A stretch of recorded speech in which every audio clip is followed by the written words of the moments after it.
Hi guys, നമ്മളിന്നൊരു അടിപൊളി ഒരു taste recipe ആയിട്ടാണ് ഒരു അടിപൊളി ഉഴുന്നുപൊടിയുടെ റെസിപ്പി ആയിട്ടാണ് വന്നിട്ടുള്ളത്. അപ്പോൾ അതിനായിട്ട് ആദ്യം നമ്മൾ സാമ്പാർ പരിപ്പ് ഒന്ന് വറുത്തെടുക്കുക. എണ്ണയൊന്നും ഒഴിക്കണ്ട, സെപ്പറേറ്റ് വേണം വറുത്തെടുക്കാൻ. ആദ്യം സാമ്പാർ പരിപ്പ് വറുത്തെടുക്കുക.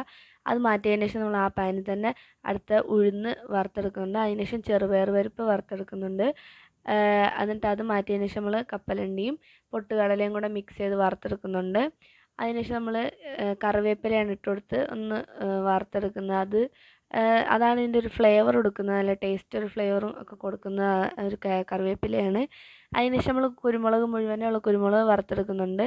അതിനുശേഷം ജീരകം ഇട്ട് അതിൽ കൂടെ തന്നെ നമ്മൾ മുളക് പൊടി ഒരു 2 ടേബിൾ സ്പൂൺ ഇട്ട് കൊടുത്തൊന്ന് വറുത്തെടുക്കുന്നുണ്ട്.